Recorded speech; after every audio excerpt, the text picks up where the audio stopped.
Hello, everyone, and welcome back to Shadowman Stories. I can picture some of you already in bed, maybe some of you just getting home from work. Wherever you are, whatever time it is, I'm glad you're here. If this helps you relax or sleep, please like and subscribe. It means a lot. Now, let's get you comfortable, and I'll tell you tonight's story. My name is Theodore Kowalski, but everyone calls me Ted. I've been working for the Forest Service for 16 years now, and I thought I'd seen everything these Minnesota woods could throw at me. I was wrong.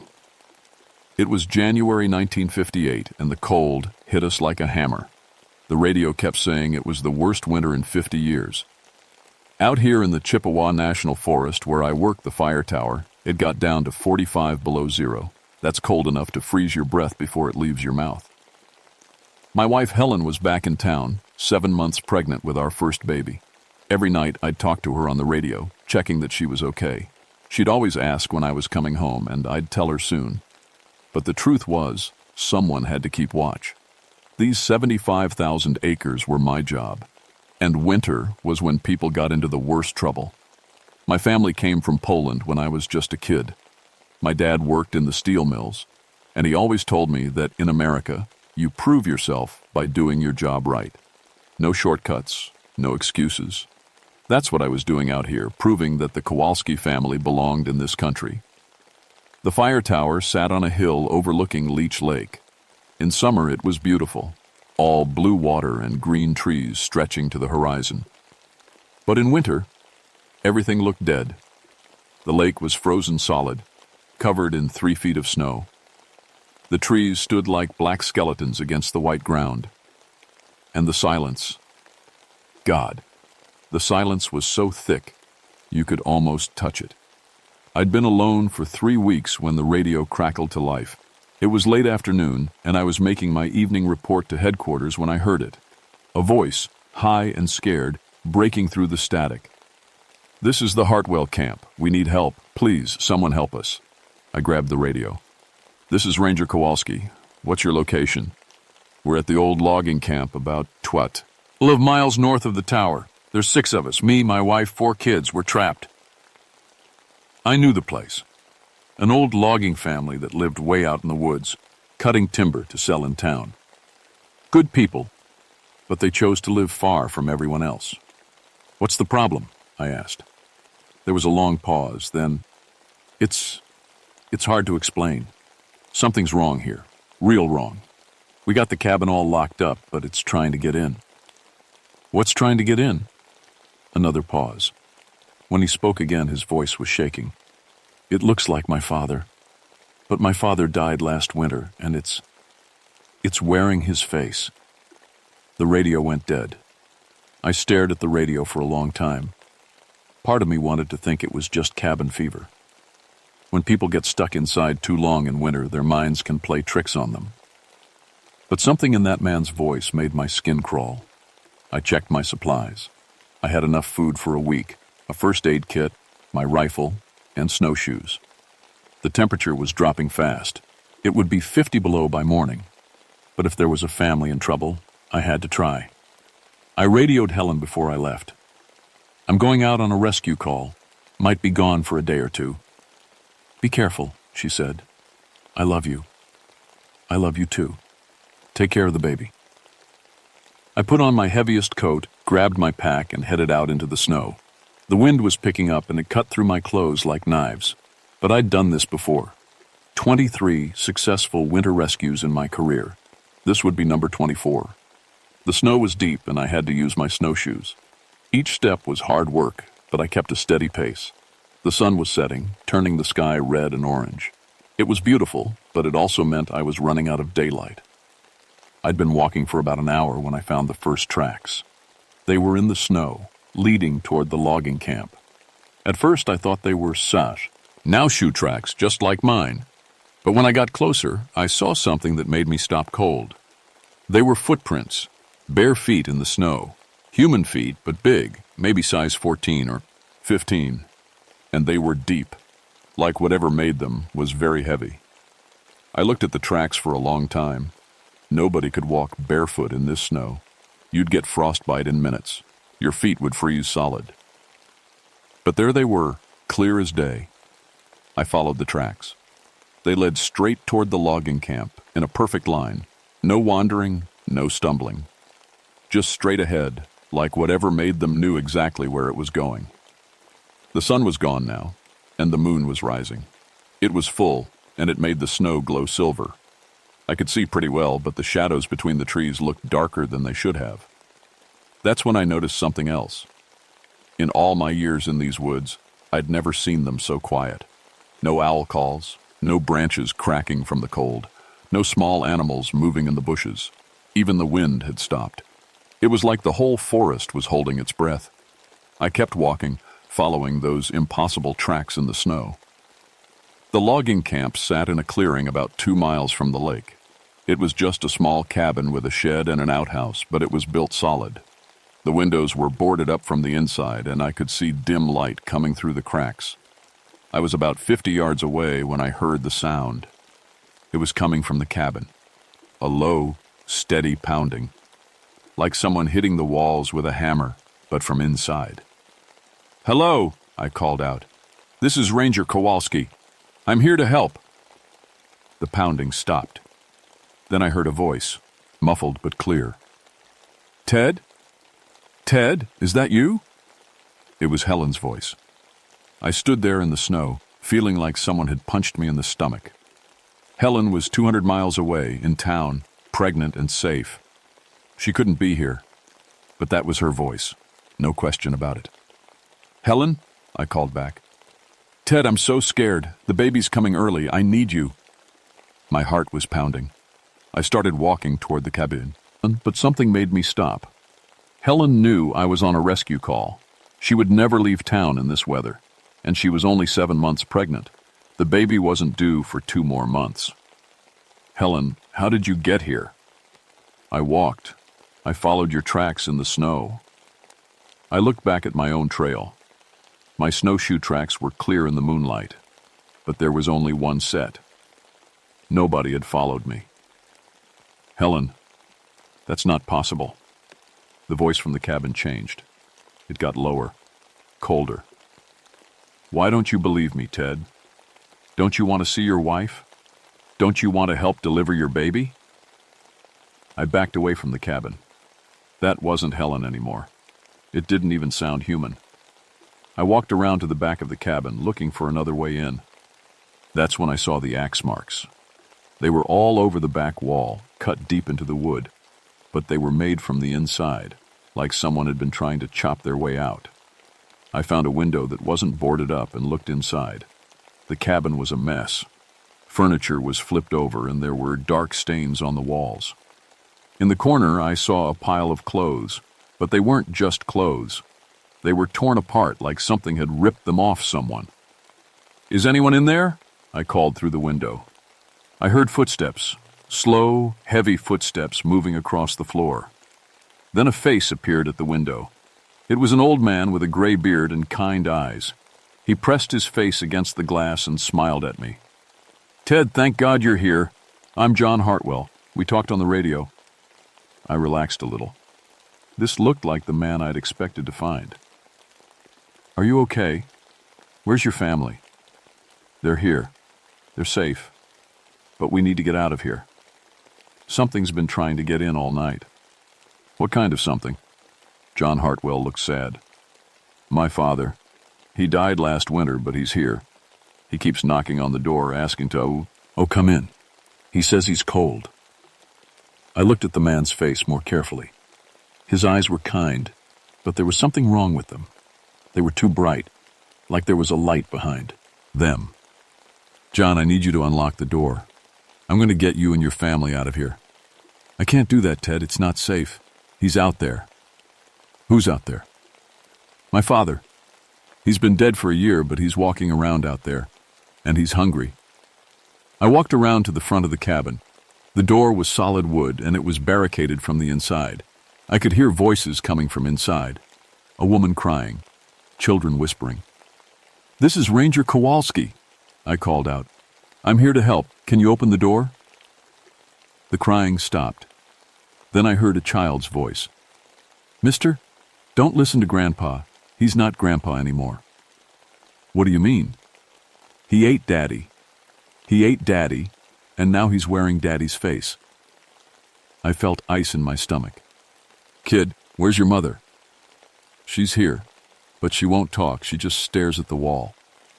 I tried the door handle. It was locked tight.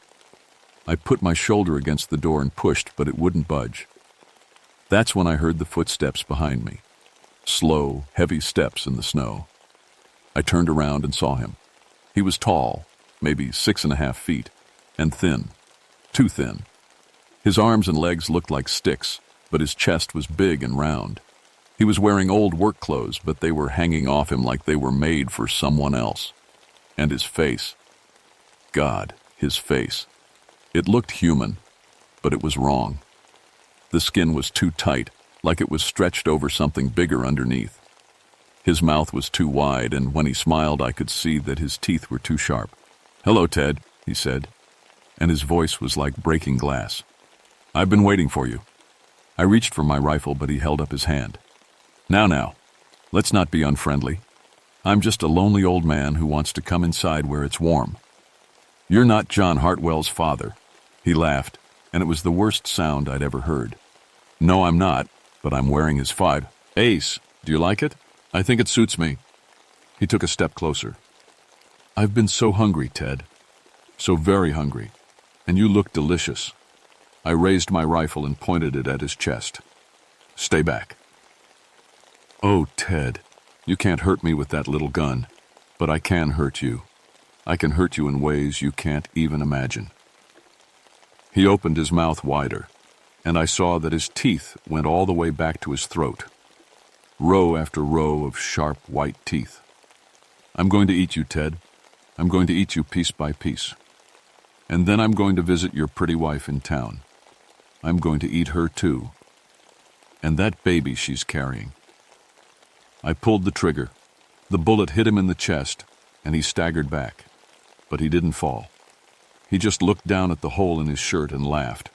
"That tickled," he said. Then he was moving toward me, faster than anything that big should move. I ran. I ran through the snow, my snowshoes slipping and sliding. Behind me, I could hear him coming. Not running, just walking, but somehow keeping up with me. "Ted," he called out, and his voice was everywhere. "You can't run forever. I can smell your fear. It smells delicious." I ducked behind a big pine tree and tried to catch my breath. My heart was beating so hard I thought it might burst. I'd shot him in the chest, and he'd just laughed. I peeked around the tree. He was standing in the clearing, looking around. In the moonlight, I could see him more clearly.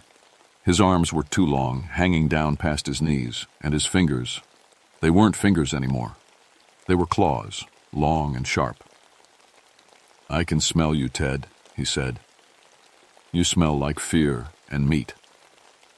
He turned his head toward my hiding spot. His eyes were glowing now, like a cat's eyes in the dark. "There you are." He started walking toward me, and I ran again. I had to get back to the fire tower. I had to radio for help. But it was 12 miles away, and he was right behind me. I ran for maybe 10 minutes when I heard the screaming. It was coming from the cabin. High, terrified screaming. A woman and children, screaming like they were being torn apart. I stopped running. I couldn't leave them. I was a ranger. It was my job to protect people. Even if it meant dying, I had to try. I turned around and headed back toward the cabin. But when I got there, it was quiet. The screaming had stopped. The cabin was dark. I walked up to the window I'd looked through before. The pile of clothes was still there, but now it was bigger. And it was moving. No, not moving. Something was moving underneath it. I watched in horror as a small hand pushed through the pile of clothes, then an arm, then a little girl's face. She was maybe 7 years old, with blonde hair and blue eyes. She looked at me through the window and put her finger to her lips. "Shh," she whispered. "He's sleeping." "Where's your family?" I whispered back. She pointed to the pile of clothes. "They're there, Daddy and Mama and my brothers, but they're not moving anymore." I felt sick. What happened to them? The hungry man ate them. He ate them all up, but he got full, so he's sleeping now. I looked around the cabin. In the corner, I could see a huge shape curled up on the floor. It was breathing, making a sound like a broken engine. "Can you unlock the door?" I asked. The little girl shook her head. "I'm too small, and if I make noise, he'll wake up." I looked at the thing sleeping in the corner. It was bigger now, like it had grown after eating. Its arms and legs were longer, and its chest was round and full. "What's your name?" I asked the girl. "Lucy." "Lucy, I'm going to get you out of here, but I need you to be very quiet." She nodded. I went to the back of the cabin and found the axe marks I'd seen before. The wood was chopped up pretty bad, but not enough to make a hole. I took out my knife and started working on the wood, trying to make the hole bigger. It took me 20 minutes, but I finally made a hole big enough for Lucy to crawl through. She squeezed through and dropped into the snow. "We have to run," I whispered. She shook her head. "He'll smell us. He'll wake up and come after us." "Then what do we do?" She pointed up at the sky. "Wait for the sun. He doesn't like the sun." I looked up. The moon was still high, and it would be hours before dawn. But Lucy was right. We couldn't outrun that thing in the dark. We found a big fallen tree about 100 yards from the cabin and hid behind it. Lucy pressed close to me, shivering. "I'm cold," she whispered. I took off my coat and wrapped it around her. She was so small, like a little bird. "What is that thing?" I asked. Grandpa called it the winter hunger. He said it comes when the snow gets too deep and the cold gets too bad. It makes people so hungry they eat each other. "How do you know about it?" Grandpa told me stories. He said the old people used to know about it. They had ways to keep it away. "What ways?" "Fire. It's scared of fire and silver. Silver burns it." I thought about the silver religious medal Helen had given me. It was in my pocket, hanging on a chain around my neck. "Lucy, I need you to stay here. Can you do that?" She nodded. I started walking back toward the cabin. I had an idea, but it was dangerous. I had 3 flares in my pack, emergency flares for signaling rescue planes.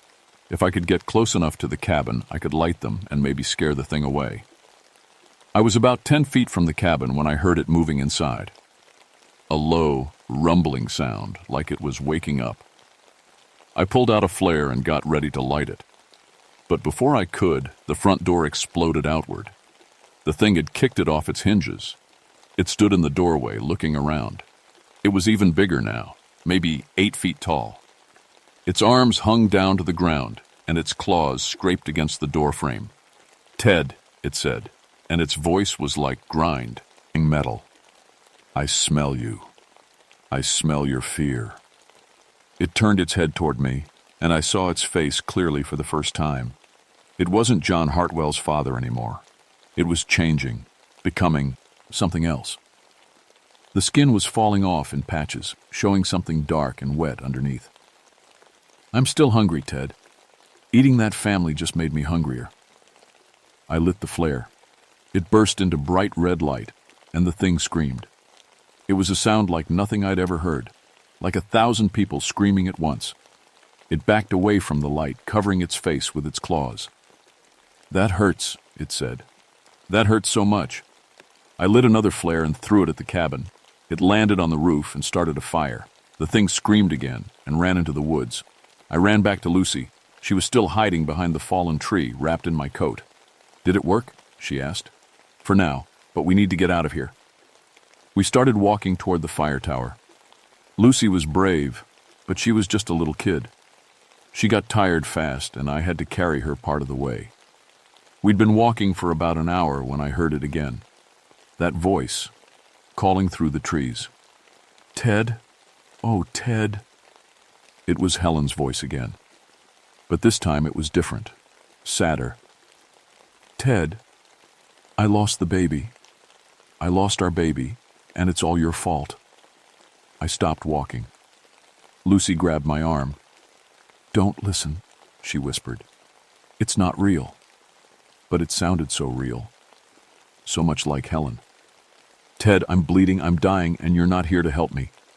I felt tears on my face. What if it was real? What if Helen was in trouble and I was out here running from some monster? Ted, please, help me! I started walking toward the voice. Lucy grabbed my leg. No, it's not her. It's the hungry thing. I looked down at her. She was crying now, scared. How do you know? Because my mama said the same thing. Right before it ate her. I picked Lucy up and kept walking toward the fire tower. Behind us, Helen's voice kept calling, getting sadder and more desperate. Ted, please don't leave me. I love you. I love you so much. I didn't look back. We reached the fire tower just as the sun was coming up. I'd never been so happy to see daylight in my life. Lucy was asleep in my arms and I was exhausted. My legs felt like rubber and my lungs burned from the cold air. I climbed the stairs to the tower and set Lucy down on the cot. She was still sleeping, curled up in my coat. She looked so small and peaceful. I tried the radio. Nothing but static. I tried different frequencies, but it was all the same. The storm was getting worse, and the radio waves couldn't get through. I was making coffee when Lucy woke up. Is it gone? She asked. I don't know. Maybe. It doesn't like the sun. She sat up and looked out the window. My family's really dead, aren't they? I sat down next to her. I'm sorry, Lucy. I'm so sorry. She started crying then, and I held her. She was just a little kid, and she'd seen her whole family die. I didn't know what to say. What's going to happen to me? She asked. I don't know, but I'll take care of you. I promise. We spent the day in the tower. I kept trying the radio, but it was dead. Lucy told me more stories about the winter hunger. Her grandfather had been part Ojibwe, and he'd known the old legends. He said it comes when people get too hungry, she said. When the winter is too long and the food runs out, people start eating things they shouldn't eat, and then it comes. What is it? He said it used to be a person a long time ago, but it got so hungry it ate its own family, and then it ate other people, and it got bigger and stronger every time. How do you kill it? You can't kill it. You can only wait for spring. When the snow melts and the food comes back, it goes away. I looked out the window. The snow was getting deeper, and the wind was getting stronger. It would be months before spring. There has to be another way, I said. Lucy shook her head. Fire hurts, I was in silver, but it's too strong to die. That night, I couldn't sleep. I kept thinking about Helen, wondering if she was safe. I kept thinking about the thing out there in the woods, waiting for us. Around midnight, I heard something outside. Footsteps in the snow, walking around the base of the tower. I looked out the window and saw it. The winter hunger. But it was different now. Bigger. Maybe 12 feet tall, with arms that dragged on the ground. Its face was completely gone, replaced by something that looked like raw meat with teeth. Ted, it called up to me. I know you're up there. I can smell you. I grabbed my rifle and pointed it down at the thing. Stay away from us. It laughed. That little gun won't help you, Ted. I'm too strong now. I ate a whole family and I'm still hungry. It started climbing the tower. The metal groaned under its weight, and I could hear its claws scraping against the steel. I'm going to eat you, Ted. I'm going to eat you and that little girl. And then, I'm going to find your wife. I fired the rifle. The bullet hit it in the shoulder and it roared, but it kept climbing. Lucy was awake now, crying. It's coming. It's coming for us. I looked around the tower. There was nowhere to run. We were trapped. The thing reached the top of the tower and smashed through the window. Glass flew everywhere and the cold air rushed in. It stood in the doorway, too big to fit through. Its head scraped the ceiling, and its arms filled the space from wall to wall. Hello, Ted, it said. Miss me? I backed away, holding Lucy behind me. What do you want? I want to eat you. I want to eat your flesh and drink your blood. And then I want to eat your memories. My memories? Oh, yes. That's the best part. When I eat someone, I get their memories. I get their feelings, their love, their fear. I become them. It reached for me with one of its long arms. I ducked and ran to the other side of the tower. I already ate your wife, Ted. I went to town while you were playing hero. She was delicious. And the baby? Oh, the baby was so tender. I screamed and charged at it. I didn't care if it killed me. I just wanted to hurt it. But it caught me with one of its claws and lifted me off the ground. I was hanging in the air, looking into its face. Up close, I could see that it wasn't just raw meat. It was made of faces. Dozens of faces, all sewn together. Men, women, children, all the people it had eaten. You want to see your wife? It asked. She's right here.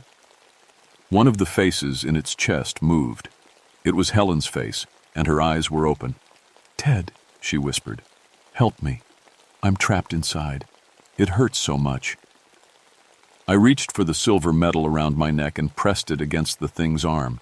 It screamed and dropped me. The metal was burning the flesh, making it smoke and bubble. The winter hunger backed away, holding its arm. Silver burns, I said, just like Lucy told me. I pulled the chain off my neck and held the metal like a weapon. The thing hissed and backed toward the broken window. You can't hurt me, it said. I'm too strong. I lit my last flare and threw it at the thing. It caught fire immediately, screaming and thrashing around. The flames spread across its body, and I could hear the voices of all the people it had eaten, screaming as they burned. The thing stumbled backward and fell through the window. It hit the ground and kept burning, rolling around in the snow. I watched it burn until there was nothing left but ash and bones. Lucy was crying. Is it over? I held her close. It's over. But I was wrong. When I looked at the ashes, I could see them moving.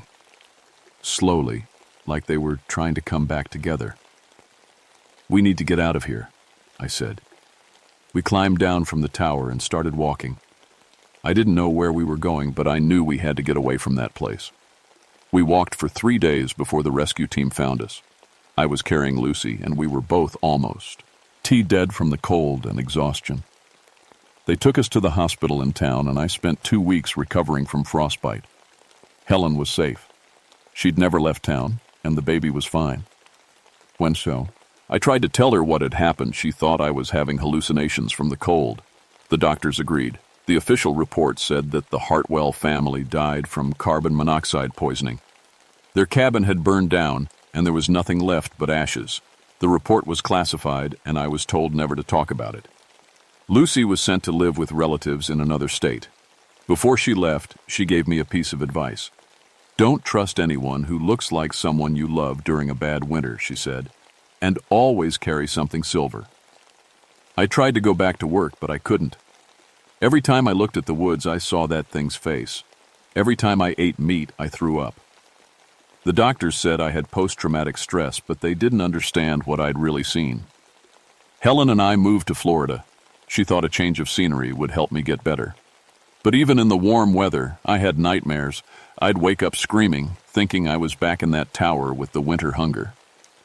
The baby came in March, a beautiful little girl with Helen's eyes.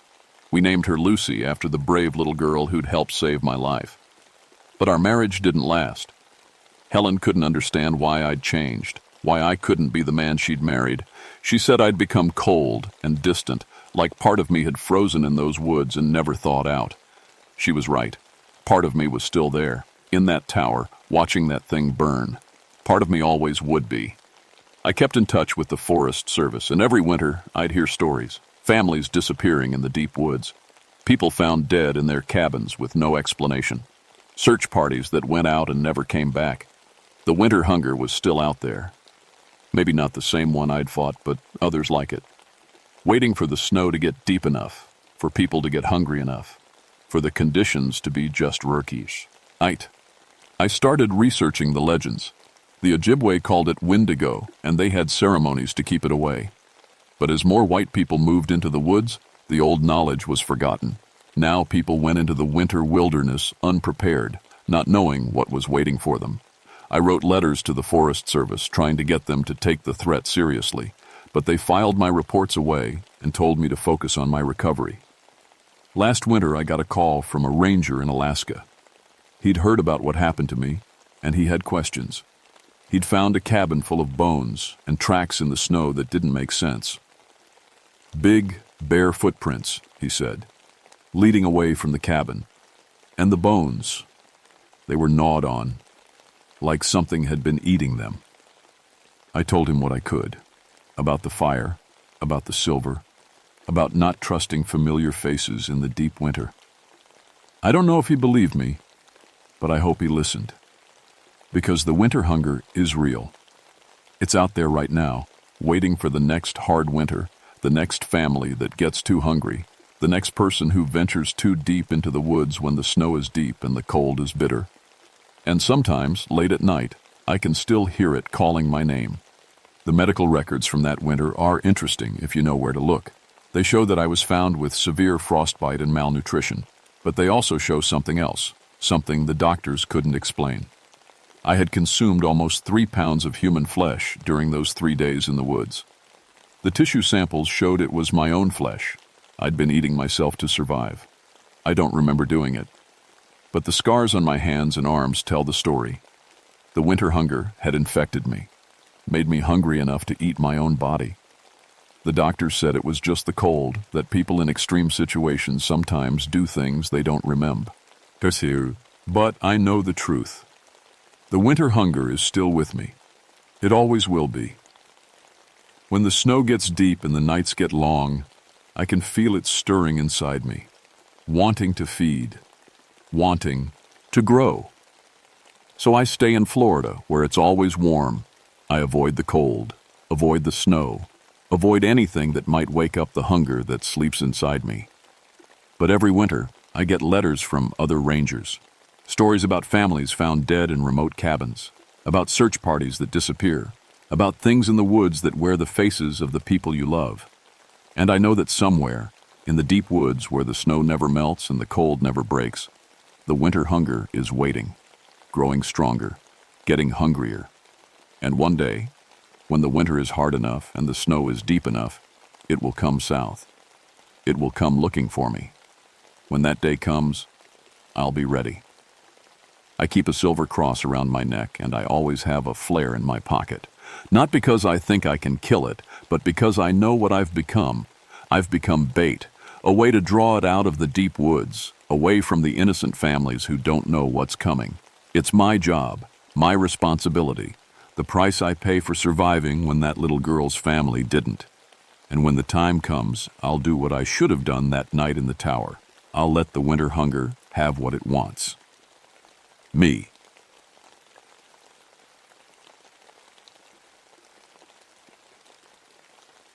My name is Vincent Holbrook, but everyone calls me Vince.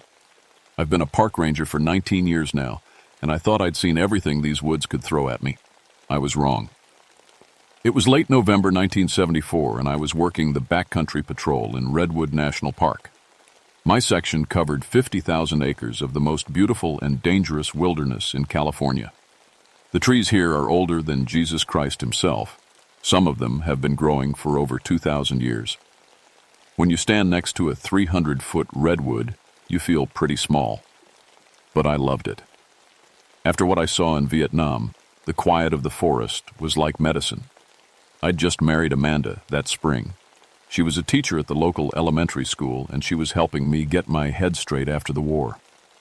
The nightmares were getting better, and I was starting to feel like a normal person again. That's what I told myself anyway. The radio crackled at 6 in the morning. Vince, we got a problem. It was dispatch, and Mary never called this early unless something was really wrong. What's going on, Mary? Research team didn't check in yesterday. 4 botanists from UC Berkeley. They were supposed to radio in every 12 hours. I pulled on my boots and grabbed my gear. Missing people in the backcountry was serious business. The Tall Trees Grove where they were camped was 23 miles from the nearest road. If someone got hurt out there, it could take hours to get help. Tommy Delacroix, the new kid fresh from Ranger Academy, was waiting by the truck. He was 24 and eager to prove himself. Good kid, but green as grass. "You ever done a search and rescue before?" I asked him. "No, sir, but I'm ready." The drive to the trailhead took 2 hours on logging roads that would shake your teeth loose. Tommy kept asking questions about the missing team, but I didn't have answers. Dr. Sarah Chen was the lead researcher. She'd been coming to the park for 5 years, studying how the big trees survived. Smart lady, careful too. It wasn't like her to miss a check-in. The fog was thick that morning, rolling in from the Pacific like a gray wall. November in the redwoods meant 14 hours of darkness and weather that could turn deadly fast. Storm clouds were building to the west. We hiked in silence for 3 hours, following the narrow trail that wound between trees as wide as school buses. The forest felt different somehow, too quiet. In 19 years, I'd never heard the woods this still. No birds, no squirrels. Even the insects seemed to have vanished. "You notice anything weird?" Tommy asked, his voice barely above a whisper. I did, but I wasn't about to spook a rookie. Woods get quiet before a storm. It's normal. But it wasn't normal. Something was wrong, and every instinct I'd learned in the war was screaming at me to be careful. We found their camp just after noon. The 4 tents were still standing, but everything else was chaos. Expensive equipment was scattered everywhere. Microscopes, specimen jars, research notes fluttering in the wind like fallen leaves. "Jesus," Tommy whispered. "What happened here?" I looked around, trying to make sense of it. The camp stove was still set up, but the food was untouched. Their sleeping bags were empty, but not slept in. It was like they'd just vanished in the middle of setting up. Then I saw something that made my blood run cold. One of the microscopes was embedded in the bark of a redwood tree, 20 feet off the ground. The metal was bent and twisted like it had been crushed by huge hands. "How the hell did that get up there?" Tommy asked. I didn't have an answer.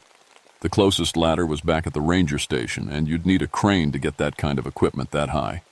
I'd seen big men in Vietnam, but nobody could throw a 60-pound microscope that far.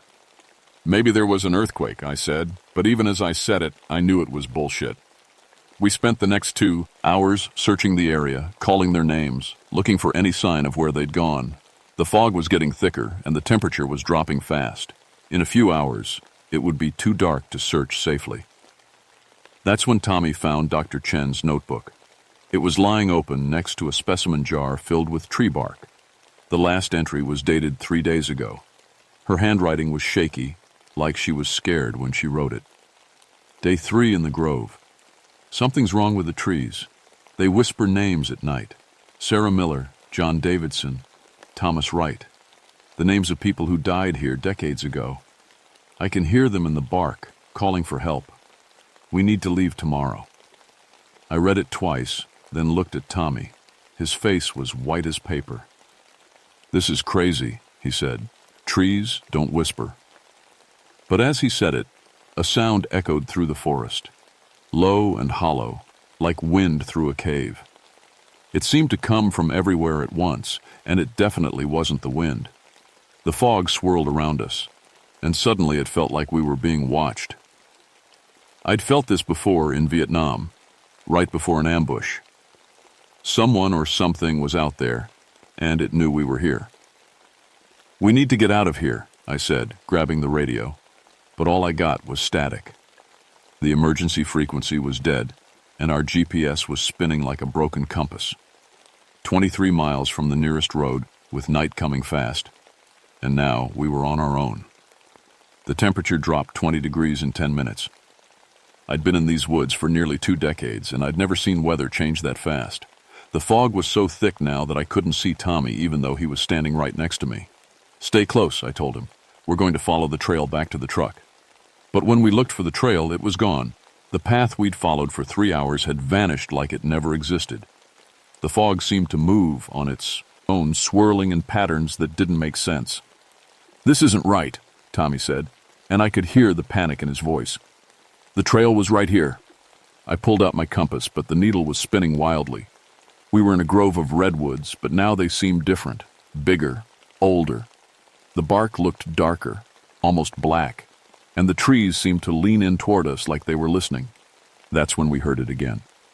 The whisper. Vincent. My name, clear as day, coming from inside the tree to our left. Tommy grabbed my arm so hard it hurt. Did you hear that? I nodded, but I couldn't speak. The voice sounded like Amanda, but that was impossible. She was 60 miles away, teaching second grade. Vincent, help me. This time it came from a different tree, then another. Soon my name was echoing through the grove, coming from every direction. Amanda's voice, but wrong somehow. Older, sadder. It's not real, I said, as much to myself as to Tommy.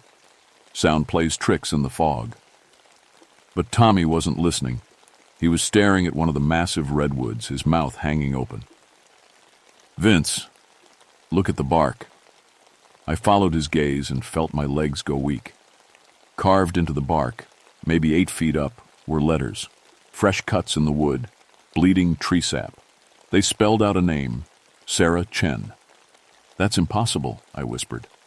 Those cuts are fresh, but they'd need to be carved from the inside of the tree. We moved closer, and I could see that the letters weren't carved from the outside. They were growing from inside the bark, like the tree was pushing them out. And there were more names, dozens of them, all over the trunk of the tree. Thomas Wright, John Davidson, Sarah Miller. Names from Dr. Chen's notebook. Names of people who died here decades ago. We need to get out of here, Tommy said, but his voice sounded strange. Older. This place is wrong. I looked at him, and for just a second his face looked different, like he was aging right in front of me, lines around his eyes, gray in his hair. Then he blinked, and he was 24 again. Tommy, are you okay? He nodded, but sweat was running down his face even though it was freezing cold. I feel weird, like something's crawling around in my head. The fog was getting thicker, and the whispers were getting louder. Not just Amanda's voice now, but others. Men, women, children, all calling for help from inside the trees. I grabbed Tommy's arm and started walking, picking a direction at random. We had to get out of this grove before dark. But every step we took seemed to bring us deeper into the forest. The trees were getting bigger, older. Some of them were so wide that 5 people holding hands couldn't reach around them. Look, Tommy said, pointing ahead. Through the fog, I could see a shape, human-sized, but not moving right. It was standing between 2 massive trees, just watching us. Hello? I called out. Are you from the research team? The shape didn't answer. It just stood there, perfectly still. We walked closer, and I could see it was a person, a woman in hiking clothes with long black hair. Dr. Chen? I called. She turned to face us, and I almost screamed. Her face was ancient, like she was 100 years old, but her eyes were young and terrified. Her skin looked like bark, brown and rough, with deep lines running through it. Help me, she whispered, and her voice came from everywhere at once. I can't get out. The trees won't let me go. Tommy made a sound like he was choking. When I looked at him, his eyes had rolled back in his head, and he was speaking in a woman's voice. Vincent, you have to listen to me. The trees are alive. They collect people. They've been doing it for hundreds of years. It was Dr. Chen's voice, coming from Tommy's mouth. But Tommy's lips weren't moving right, like someone else was controlling them. The entity feeds on consciousness, Tommy continued in Chen's voice. It stores people in the wood, keeps them alive forever. I can see them all, Vincent. Hundreds of them, trapped in the rings of the trees. I grabbed Tommy's shoulders and shook him. Tommy, snap out of it! His eyes focused on me, and he was himself again. What happened? Why am I on the ground? I looked down, and he was right. He was sitting on the forest floor, and I was kneeling next to him. When had that happened? We need to move, I said, helping him up. Right now. But when I looked back toward where we'd seen Dr. Chen, she was gone. In her place was a tree I'd never seen before, ancient beyond belief, with bark so dark it seemed to absorb light. And carved into that bark, in letters that were growing even as I watched, was a new name. Tommy Delacroix. Tommy started screaming. Not the normal kind of scream you hear when someone's scared or hurt. This was different. It came from deep in his chest, like something was tearing him apart from the inside. The sound echoed through the grove, and the trees seemed to lean in closer. "Tommy, what's wrong?" He was clawing at his head, leaving bloody scratches on his scalp. "Get it out! Get it out of me!" I tried to grab his hands, but he was stronger than he should have been. Way stronger. He threw me back against a tree so hard that I saw stars. When I looked up, he was standing over me, but his face was wrong. The skin was darker, rougher, like bark. "She's in here with me," he said. But it wasn't his voice anymore. It was Dr. Chen's voice, mixed with his own. "She's showing me things that happened here." I scrambled to my feet, keeping my distance. In Vietnam, I'd seen men crack under pressure, but this was different. This was impossible. "Tommy, you're sick. We need to get you to a hospital." He laughed, but it was an old woman's laugh. "Hospital? Vincent, I'm already dead. We're all dead. The trees keep us alive, but we're not really living." The fog was swirls, around us, and I could see shapes moving in it. People, but not quite people. They walked wrong, like they'd forgotten how. And they were all heading toward us. "Look at the trees." "Vincent," Tommy said, pointing with a hand that now had bark-like skin. "Really look." I followed his gaze, and what I saw made me want to run screaming. The bark on every tree was moving, rippling like water. And in the patterns, I could see faces, dozens of them, maybe hundreds, all trapped in the wood, all looking at me with pleading eyes. "The entity collects us," Tommy continued. "It's been doing it for centuries. The Yurok people knew about it. They called it Wok Lu, the Soul Stealer. But they couldn't stop it." "You're not Tommy," I said, backing away. "I'm both," he replied. "I'm Tommy, and I'm Sarah Chen, and I'm all the others. The tree connects us. We share memories, feelings, pain." The shapes in the fog were getting closer. I could see them more clearly now. Men and women in clothes from different time periods. Some looked like they were from the 1950s, others much older. All of them had that same bark-like skin, that same ancient look in their young eyes. "Join us, Vincent," Tommy said, reaching out with fingers that were now twigs. "It doesn't hurt after the first day. You'll be part of something bigger, something that's been growing for 2,000 years. I pulled out my knife, but I knew it wouldn't help. How do you fight something that's already dead? How do you kill a tree? That's when I remembered my emergency gear. Every ranger carries a small chainsaw for clearing trail obstacles. It was a long shot, but it was all I had. "I'm not joining anything," I said, unstrapping the chainsaw from my pack. Tommy tilted his head like he was listening to something I couldn't hear. "The entity knows you're here. It's been waiting for you, Vincent. Your guilt, your pain from the war, it feeds on that. It makes you stronger." "Shut up," I said, yanking the starter cord. The chainsaw roared to life, and all the shapes in the fog stopped moving. "You can't "I'd it," Tommy said, but now he sounded scared. "It's part of the forest itself. Kill one tree, and it moves to another." I revved the chainsaw, and the sound echoed through the grove. The faces in the bark were moving faster now, like they were agitated. Some of them looked hopeful, like they wanted me to cut them free. "Maybe," I said, "but I can try." I swung the chainsaw at the nearest tree, the one with Tommy's name carved in it. The blade bit deep and sap sprayed everywhere. But it wasn't normal sap. It was dark red like blood, and it screamed when it hit the air. The entire grove shook, not like an earthquake, but like a living thing in pain. The fog swirled away, and I could see the entity for the first time. It was huge, 12 feet tall, maybe more.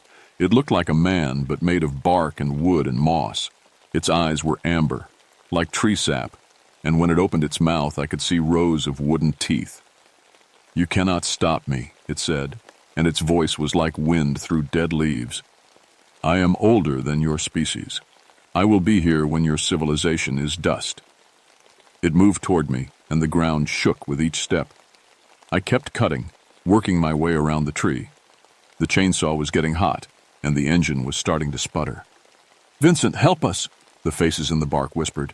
"Cut us free." But as I cut deeper, I realized the horrible truth. The people weren't trapped in the bark. They were part of it. Their consciousness was woven into the wood itself, and cutting the tree was cutting them. "Please," Dr. Chen's voice came from everywhere at once. "Don't let us suffer forever." I looked at Tommy, who was standing perfectly still now, his transformation almost complete. His feet had grown roots that were digging into the soil. His arms were becoming branches. In a few minutes, he'd be another tree in the grove. "I'm sorry," I whispered, and kept nodding. The entity roared and charged at me. I dove aside, but one of its massive hands caught me in the ribs. I heard bones crack and pain shot through my chest, but I held onto the chainsaw. "You will join us," it said, reaching for me again. "You will feed the grove." I rolled away and came up swinging. The chainsaw blade caught the entity in the arm, and it howled in pain. Dark sap sprayed everywhere, and where it touched my skin, it burned like acid. The tree I'd been cutting suddenly split in half with a sound like thunder. The faces in the bark opened their mouths in silent screams, and then they were gone. Free, finally, after decades of imprisonment. But the entity was getting stronger. It was drawing power from all the other trees in the grove, and there were hundreds of them. I couldn't cut them all down, and even if I could, I'd be killing hundreds of trapped souls. "There's another way," Tommy said, and for a moment, his voice was his own again. "The roots. Cut the roots." I looked down and saw what he meant. Thick roots, some as wide as my arm, connected all the trees in the grove. They formed a network, like a giant web, with the entity at the center. "If you cut the main root system," Tommy continued, "it breaks the connection. The entity can't move between trees." It was worth a try. I ran toward the center of the grove, where the biggest tree stood. The entity followed, crashing through the forest like a hurricane. Branches whipped at my face and roots tried to trip me, but I kept running. The main root was massive, like a wooden bridge buried just under the soil. I started cutting, working as fast as I could. The chainsaw was overheating, and I could smell burning oil. "Stop!" the entity roared. "You don't understand what you're doing." Maybe I didn't, but I kept cutting. The root was 3 feet thick, and it was taking forever. The entity was getting closer, and I could feel its presence like a weight on my chest. Finally, the chainsaw broke through. The root split with a sound like a gunshot, and dark sap poured out like a river. The entity screamed, and all the trees in the grove shook at once. "You have doomed us all," it said, but its voice was weaker now. "Without the grove, the old hunger will spread. It will find new forests, new people to collect." I didn't care. I just wanted to get out of here alive. The entity was dying, but it wasn't going quietly. As the main root system failed, the network that connected all the trees began to collapse. The faces in the bark were fading, and I could hear whispers of gratitude from the souls I'd freed. But the entity itself was getting desperate, and desperate things do crazy things. "If I cannot have you," it said, "I will take everything you love." The remaining trees began to move. Not sway in the wind, but actually move, pulling their roots from the ground and walking like enormous wooden giants. The whole grove was coming alive, and it was all focused on me. I ran back toward where I'd left Tommy, but he was gone. In his place was a young redwood, maybe 20 feet tall, with bark that looked almost human. I could see his face in the wood, peaceful now, like he was sleeping. "I'm sorry, kid," I whispered, and kept running.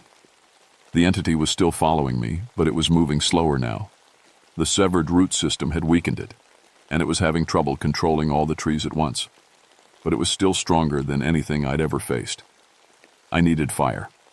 In Vietnam, we'd learned that fire was the great equalizer. It didn't matter how big or strong the enemy was. Everything burns if you get it hot enough. I still had emergency flares in my pack, and there was a fuel cache about half a mile from the grove. The Park Service kept small fuel supplies scattered throughout the backcountry for emergency equipment. If I could reach it, I might have a chance. The trees were trying to block my path, but they were moving slowly. I dodged between two trees, using my knowledge of the forest to find the fastest route. Behind me, the entity was crashing through the woods, getting angrier with each step. "You cannot escape," it called. "I have been hunting in these woods for 2,000 years. I know every tree, every root, every hiding place."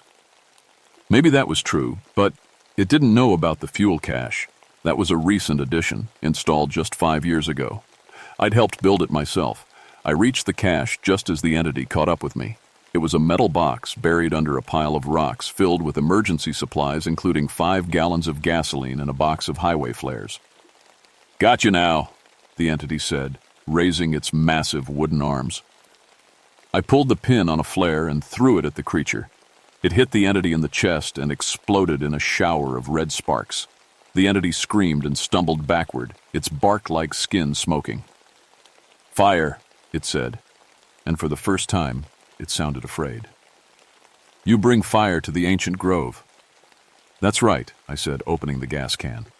"And I'm not stopping until this whole place is ash." I started pouring gasoline on the ground, creating a circle around myself. The entity tried to charge, but the flare was still burning in its chest, and it couldn't get close without catching fire itself. "You don't understand," it said, its voice becoming more desperate. "The grove is not just my home. It is my body. Destroy it and you destroy everything." "Good," I said, lighting another flare.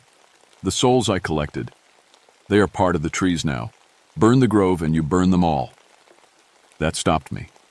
I looked around at the massive redwoods, and I could still see faces in the bark, hundreds of them, all looking at me with hope and fear. "Please," Dr. Chen's voice whispered from the trees. "We're tired. We want to rest." "But the pain," the entity said. "Fire is agony. You will torture them in their final moments." I looked at the flare in my hand, then at the faces in the trees. Some of them had been trapped for decades, maybe centuries. What kind of life was that? What kind of existence? "Vincent," Amanda's voice came from the trees, but this time it was really her voice, not the entity's imitation. "I'm here too." I spun around and saw her, standing about 50 feet away. She was wearing her blue dress, the one she'd worn to our wedding, and she was smiling. "Amanda, how did you get here?" She walked closer, and I could see that her skin had that same bark-like texture. "I came looking for you. I was worried when you didn't come home." "No," I said, backing away. "You're at school. You're safe." "I'm here now," she said, reaching out to me. "The entity brought me here so we could be together forever. Isn't that wonderful?"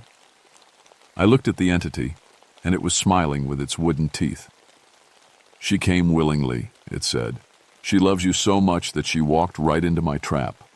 "You're lying," I said, but I wasn't sure anymore. Amanda was walking toward me, and she looked so real, so alive. "Touch me," she said, holding out her hand. "Feel how real I am." I almost did it. I almost dropped the flare and took her hand. But then I saw her eyes, and I knew. They were the same amber color as the entity's eyes. Tree sap. She was part of it now. "You're not Amanda," I said, stepping backward into my circle of gasoline. "Vincent, please," she said, and now she sounded desperate. "Don't burn the grove. Don't burn us." "I'm sorry," I said, and dropped the flare. The gasoline caught fire instantly, creating a wall of flame around me. The entity screamed and stumbled backward, its bark-like skin smoking and crackling. The fake Amanda dissolved into mist, and I was alone in the circle of fire. But the fire was spreading. The dry undergrowth caught quickly, and soon the flames were racing through the forest. The ancient trees, dry from the recent drought, went up like torches. The entity tried to run, but the fire was everywhere now, outsourced, and it was trapped. "You have killed us all," it said, its voice fading as the flames consumed it. "But the hunger will not die. It will find new hosts, new forests. You have only delayed the inevitable." The entity collapsed, and its wooden body was consumed by the fire. I could hear the souls in the trees crying out, but it wasn't pain. It was relief. Finally, after centuries of imprisonment, they were free. I stood in my circle of fire, watching the grove burn. The heat was incredible, and the smoke was choking me, but I was alive. I was free. The fire burned for 3 days. When it was finally out, the entire grove was nothing but ash and charred stumps. The ancient trees, some of them over 2,000 years old, were gone forever. I told the investigators that it was a lightning strike. They believed me, mostly because they had no choice. What else could have started such a massive fire in the middle of a rainstorm? But I knew the truth, and somewhere in the back of my mind, I could still hear the entity's last words. The hunger will not die. The official report said that the research team died in an avalanche. Lightning strike caused the forest fire. Case closed. Nothing to see here. But I knew better. 2 days after the fire, men in black suits showed up at the ranger station. They had badges that said Department of Natural Resources, but I'd never seen badges like that before. They made me sign papers that I didn't understand. And they told me that if I ever talked about what really happened, I'd spend the rest of my life in a federal prison. They gave me a new assignment. Mojave Desert, as far from trees as they could get me. For your own safety, they said, but I knew it was really to keep me quiet. Amanda divorced me 6 months later. She said I'd changed, that I woke up screaming every night and couldn't be around trees without having panic attacks. She wasn't wrong. Even looking at a Christmas tree made me sweat and shake. I started drinking, not because I wanted to, but because it was the only way to sleep without seeing Tommy's face in my dreams. The kid who'd trusted me to keep him safe, who'd ended up as fertilizer for a monster. The desert posting was supposed to be a punishment, but it was actually a relief. No trees, no shadows, no whispers in the wind, just sand and rock and endless sky. I could handle that. But the nightmares didn't stop, and the scars on my arms, the ones from the entity's sap, they were changing. The burn marks were forming patterns that looked like wood grain, and sometimes, when I was really stressed, they would itch like crazy. I started researching the entity in my spare time. The government had files on it hidden away in databases that most people couldn't access. But I had clearance, and I knew how to dig. The Yurok people had stories about it going back hundreds of years. They called it Wok Lu, the soul stealer, and they'd performed rituals to keep it contained. But the rituals had been forgotten when the tribe was forced off their land, and the entity had been free to hunt. There were reports of similar creatures in other ancient forests, Olympic National Park, the Adirondacks, the Amazon rainforest. Anywhere there were really old trees, there were stories of people disappearing, of whispers in the wood. The government knew about all of it.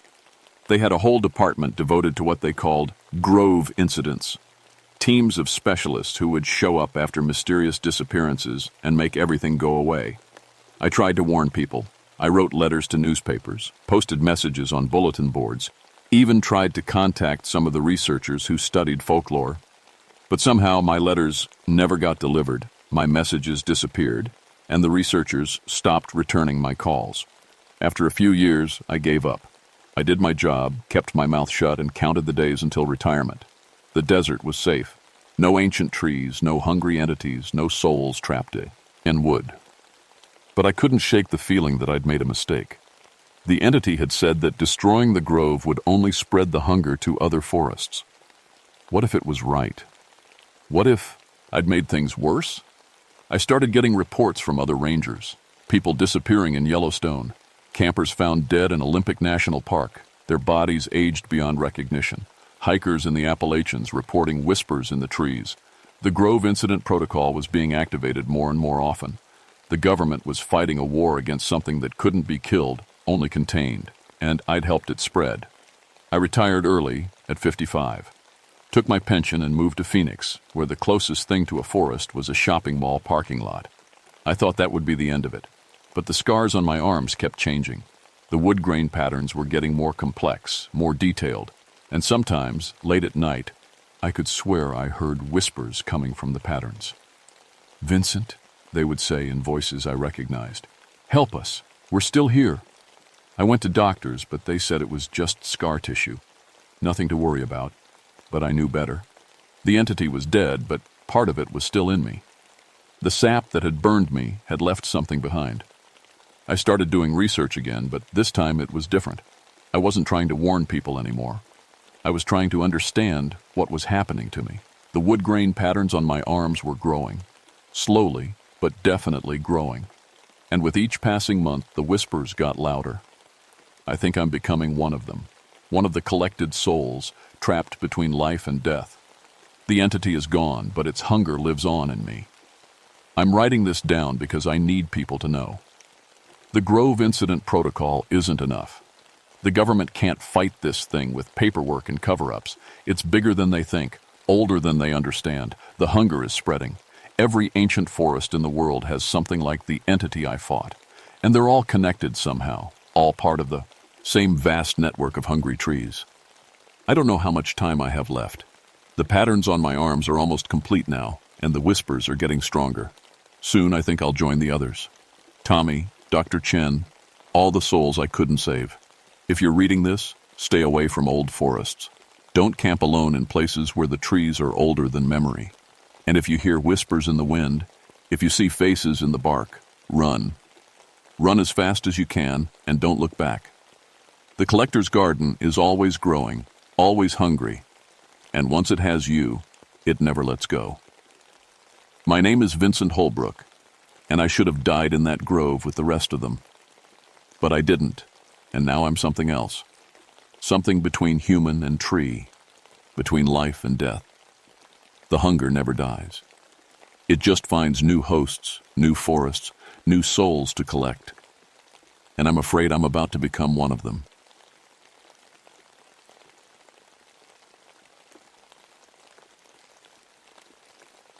My name is Franklin Morrison, but everyone calls me Frank. I've been working at Mammoth Cave National Park for 20 years now, and I know these underground tunnels better than I know my own house. My daddy worked these caves before me, and his daddy before him. We're cave people, you might say. I'm 44 years old, and I was getting ready to retire soon. Had my replacement all picked out, a young guy named Danny who reminded me of myself when I first started. I wanted to leave behind a perfect safety record. In 20 years of cave rescue work, I'd saved 67 people from underground emergencies. Never lost a single one. That October morning in 1988 started like any other. The rain had been coming down hard for 3 days straight, harder than I'd seen in years. Underground, that meant trouble. Water levels were rising fast, and some of the deeper passages were starting to flood. I was in the ranger station checking the weather reports and sipping my coffee when the call came in. A group of college researchers from the University of Kentucky had gone into an unmapped section of the cave system 2 days ago. They should have been back by now. "Frank, we got a problem," said my supervisor, Jim. "That research team hasn't checked in. Their permits were only for 48 hours. I knew the area they'd gone to explore. It was deep, maybe 150 feet down, and the passages were narrow. If the water was rising down there, they could be trapped. No radio contact worked that deep either. "I'll take Jake and go find them," I said. Jake Sullivan was my partner, a good man who'd been working caves for about 5 years. We'd been on dozens of rescues together. The Cherokee people who lived here first had stories about these caves. They called them Nightland, a place where spirits lived that could drain the life right out of you. Of course, I never believed such thing. In 20 years down in these caves, the only real dangers I'd seen were water and rockfalls. We gathered our gear, ropes, emergency lights, oxygen tanks, food and water for 3 days. Standard rescue equipment. I'd done this so many times I could pack in my sleep. As we walked toward the cave entrance, something felt different. The air was too still, too quiet. Even the birds had stopped singing. But I pushed the feeling away. After 20 years, you learn to trust facts, not feelings. The cave mouth opened up like a giant's throat, dark and cold. Jake clicked on his headlamp and grinned at me. "Another day at the office, right, Frank?" I nodded, but something in my gut was telling me this rescue would be different. I should have listened to that feeling. I should have turned around and walked away. We started down into the darkness, following the path the research team had taken. The sound of our boots echoed off the cave walls, and our lights cut through the black like knives. The deeper we went, the colder it got. About an hour in, we found their first marker, a piece of bright orange tape tied to a rock formation. They'd been following proper cave exploration procedures. That was good. It meant they were smart and careful. But as we kept walking, I noticed something strange. The rock formations didn't look right. I'd been in this part of the cave system before, and I remembered the shapes being different. The stalactites hanging from the ceiling seemed older somehow, worn down by time in ways that shouldn't be possible. "Jake, does this area look different to you?" I asked. He shone his light around. "I don't know, Frank. All these tunnels look the same to me." Maybe he was right. Maybe I was just tired. We kept moving deeper, following the orange markers. The water was definitely rising. I could hear it rushing through passages below us. We needed to find them. So researchers and get everyone out fast. That's when we found their camp. The research team's equipment was scattered around a small chamber about the size of a living room. But something was very wrong with what we found. Their backpacks and sleeping bags looked like they'd been sitting there for years, not days. The fabric was faded and worn, like it had been weathered by time itself. But when Jake checked their battery-powered equipment, the radios and flashlights were still working perfectly.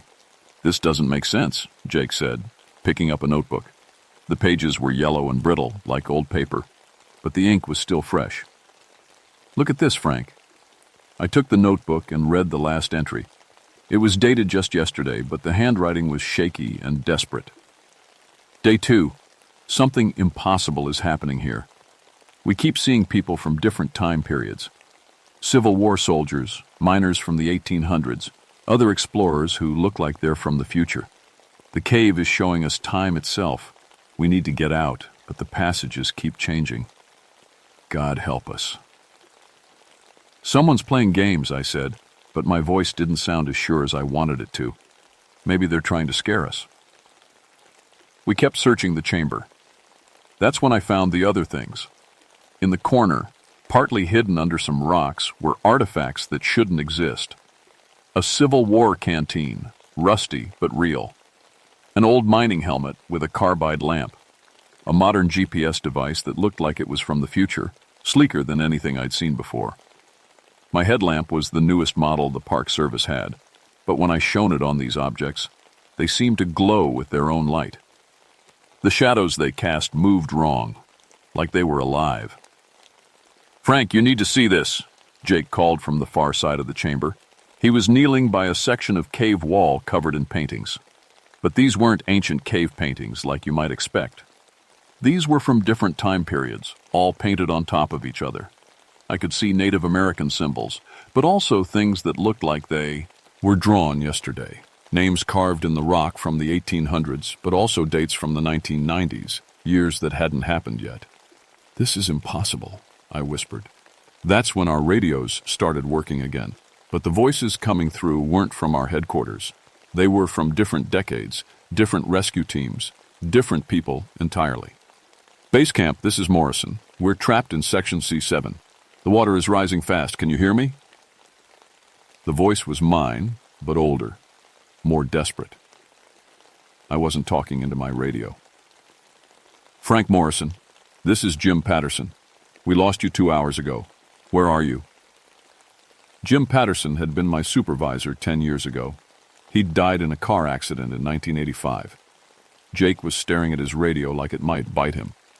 "Frank, this is really starting to freak me out." I tried to stay calm. In my line of work, panic gets people killed. "There's got to be a logical explanation. Maybe it's some kind of natural gas making us hallucinate. Or maybe the oxygen is getting thin down here." But even as I said it, I knew it wasn't true. The air was fine. Our oxygen meters were reading normal. Whatever was happening here was beyond anything I'd learned in 20 years of cave rescue. We found more footprints in the mud, lots of them. Some were fresh, from the research team we were looking for. But others were older, made by boots from different time periods. I could see the square-toed prints of Civil War-era boots, the heavy treads of mining boots from the early 1900s, and smooth prints from shoes that looked futuristic. All of them led deeper into the cave. "We need to follow these tracks," I said. "Those researchers are down there somewhere." As we walked deeper, the temperature started changing in ways that made no sense. One moment it would be cold enough to see our breath, the next it would be warm and humid like a summer day. The humidity, I would shift so fast it felt like we were walking through different seasons. That's when I found the journal. It was sitting on a rock ledge, like someone had just put it there.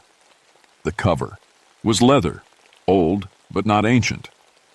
Inside, the pages were covered with handwriting from different people. Some entries were in pencil, some in ink, some in languages I didn't recognize. But one entry made my blood run cold. "My name is Dr. Sarah Chen.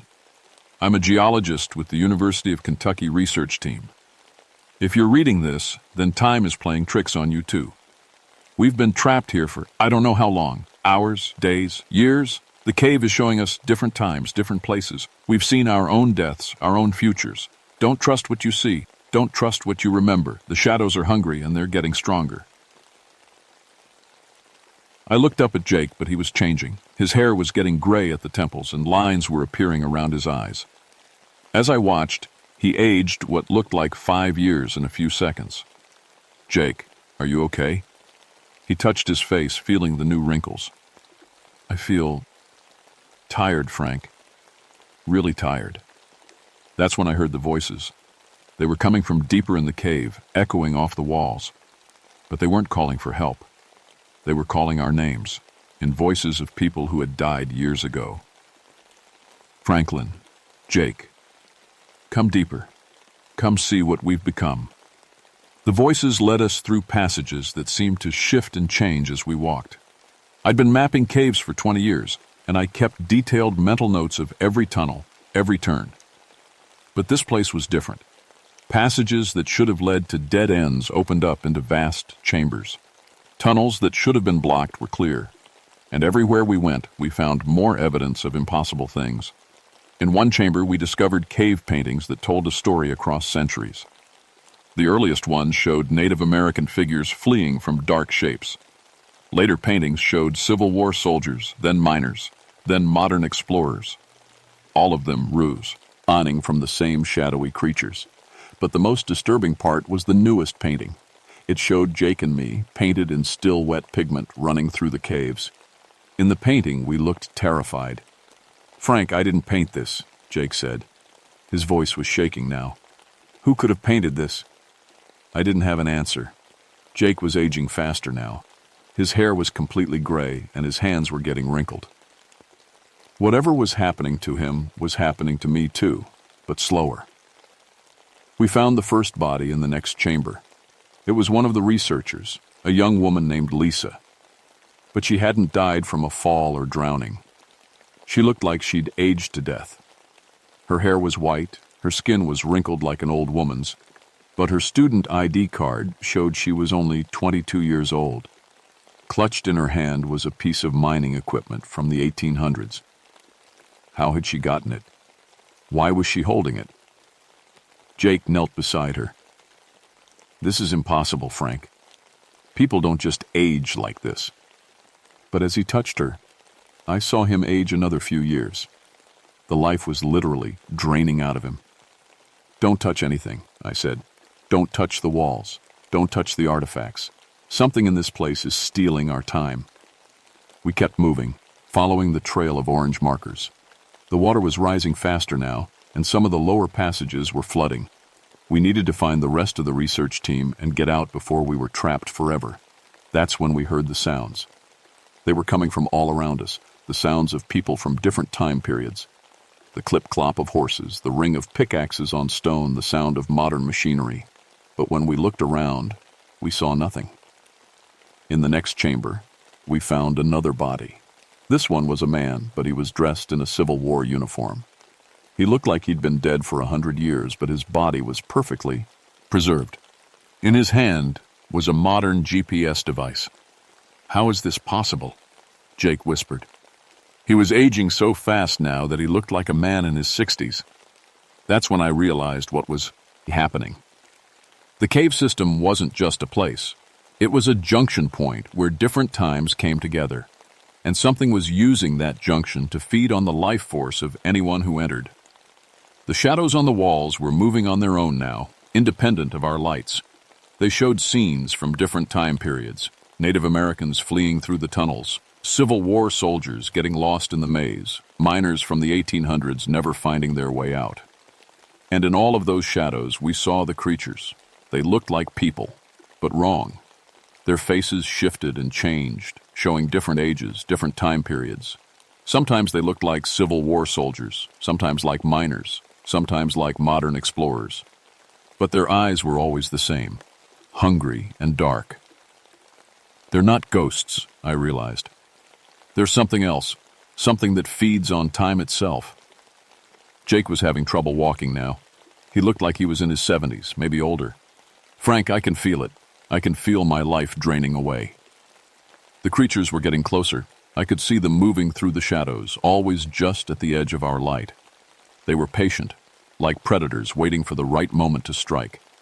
I pulled out my emergency flares. It was all I had left. Fire was the only thing that seemed to push back the darkness. "Stay close to me, Jake. We're getting out of here." But as we ran through the tunnels, I realized something horrible. The creatures weren't just hunting us. They were hurting us, driving us deeper into the cave system, towards something even worse. The water was rising faster now. Soon, the exit tunnels would be completely flooded. We were trapped, and the creatures knew it. In the final chamber, we found the rest of the research team. All of them were dead, aged to death like the first woman we'd found. But they weren't alone. Standing among the pan were the creatures, finally showing themselves fully. They looked like people from every time period who had ever died in these caves. Native Americans, Civil War soldiers, miners, explorers, all merged together into beings that existed outside of time, and they were hungry. "Welcome, Franklin Morrison," one of them said in a voice that was all voices from all times. "We've been waiting for you." The creatures surrounded us in the final chamber, and I could see Jake aging before my eyes. His skin was becoming paper thin, his hair completely white. He looked like he was 90 years old, but his eyes were still young, still afraid. "Frank," he whispered, "I can see it all. I can see every moment of my life, all at once. Past, present, future. It's all happening right now." The lead creature stepped forward. It looked like a miner from the 1800s, but its face kept changing, showing different people from different times. When it spoke, its voice was like an echo from a deep well. "You want to know what we are, Franklin Morrison," it said. "We are refugees from a dying dimension. Our world ran out of time, and we came here to yours. But to exist in your reality, we need life force. We need the energy that flows through living beings." I held up my flare, and the creatures stepped back. The fire seemed to hurt them, or at least make them cautious. "This cave system is a junction point," the creature continued. "A place where different times touch each other. Every person who dies here becomes part of us, feeds us, helps us survive. Your friend Jake will join us soon. And then you." Jake fell to his knees. He looked like he was 100 years old now, but somehow he was still alive, still fighting. "Frank," he gasped, "the water. Use the water." I didn't understand what he meant at first. Then I realized the underground river that was flooding the lower passages. Moving, water disrupts electrical fields, and these creatures seem to exist as some kind of temporal energy. "You're afraid of the water," I said to the creature. "That's why you're hurting us, away from the flooded passages." The creature's face twisted with anger. "You understand nothing, caveman. We have existed for thousands of years. We have fed on the life force of countless humans. You cannot stop us." But I wasn't trying to stop them. I was trying to escape. I grabbed Jake under the arms and started dragging him toward the sound of rushing water. The creatures followed, but they moved slower now, like they were struggling against something. "You're weakening," I said. "All this water is disrupting your connection to the time junction." The creature that had been speaking lunged at me, and I could feel my life force starting to drain away. I aged 10 years in seconds, my hair turning gray, my bones starting to ache. But I had one advantage. I knew these caves better than anyone. I knew every passage, every chamber, every underground stream. And I knew that the main river ran through a passage just 50 feet from where we were. I lit another flare and threw it at the creatures. They screamed, a sound like wind through broken glass, and backed away. "Jake, can you hear me?" I asked. He nodded weakly. He looked ancient now, like a man who had lived 2 lifetimes. "I'm going to get you out of here," I promised. I half carried, half dragged him toward the sound of water. The creatures followed, but they were struggling now. The rising water was doing something to them, making them weaker. We reached the underground river just as my last flare was burning out. The water was moving fast, fed by all the rain from the past few days. It was dangerous, but it was our only chance. "Jake, we're going to have to swim for it," I said. He looked at me with eyes that were ancient but still human. "Frank, I'm not going to make it. I can feel my heart giving out." "Don't talk like that," I said. "We're both getting out of here." But as I lowered him into the water, I let his life force, flickering like a candle in the wind. The creatures had taken too much from him. The water was freezing cold, but it seemed to push back the darkness. The creatures couldn't follow us into the river. They stood at the edge of the water, screaming in frustration. I held Jake's head above water as the current carried us through the flooded passages. My cave rescue training kicked in. I knew how to survive in underground rivers, how to find air pockets, how to navigate by sound and feel. But Jake was dying. As we rode the current toward the surface, I felt his body getting lighter, his breathing getting weaker. "Frank," he whispered, "tell my wife I love her. Tell her I tried to come home." He died in my arms as we reached the cave entrance. The sunlight hit us like a blessing, and I dragged his body onto the muddy bank outside the cave. Jake looked peaceful now, but he had aged 40 years in a few hours. His hair was white, his face was lined with wrinkles, but his expression was calm. I had escaped the creatures, but I had lost my partner. My perfect safety record was broken. As I sat there holding Jake's body, I realized something terrible. I could still feel the creature's touch on my soul. They hadn't just aged my body. They had marked me somehow. The horror wasn't over. It was just beginning. The official report said that Jake Sullivan and the 5 researchers died in a cave-in caused by the flooding. The passage was sealed permanently, and the area was marked as too dangerous for future exploration. But I knew the truth. Those creatures were still down there, still hungry, still waiting for the next group of people to wander into their trap. The government men who came to debrief me weren't Park Service officials. They wore black suits and carried federal badges I didn't recognize. They made me sign papers that said I would never talk about what really happened in the cave. "There are things in this world that people aren't ready to understand," one of them told me. "This is for the protection of everyone."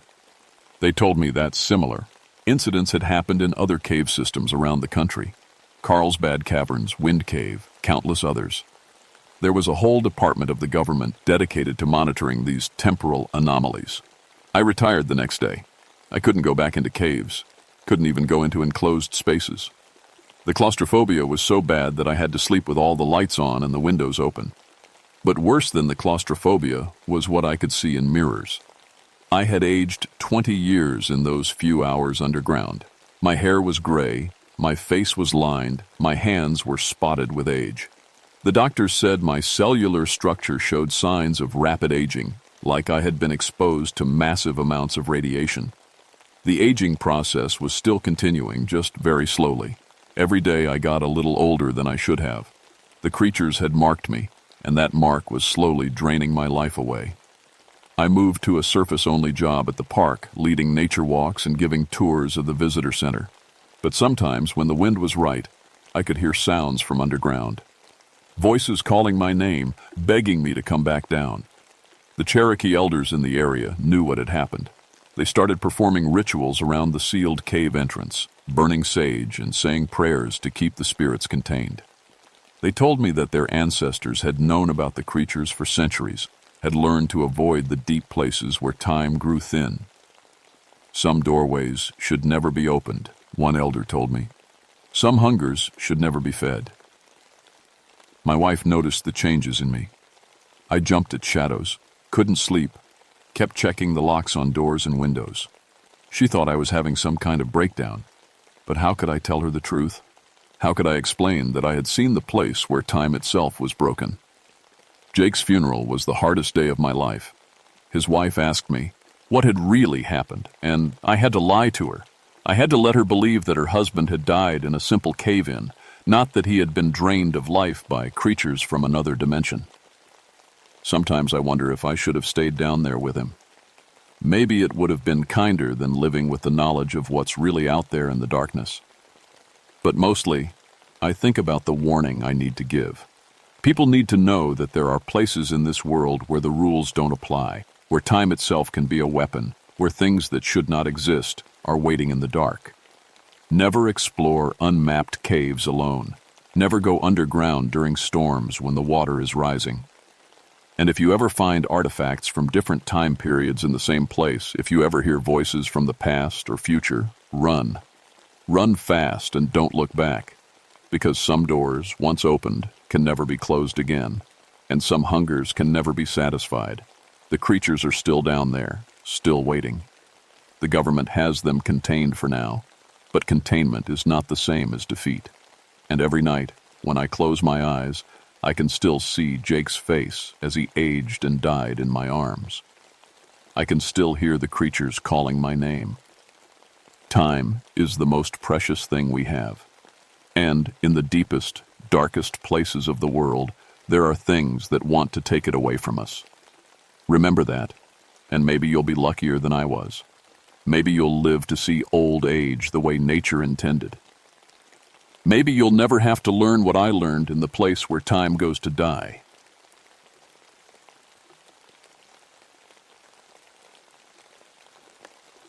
My name is Angela Ramirez, and I've been a forest ranger for 11 years. People call me Angie. I'm 32, and I've led over 200 youth groups through the wilderness.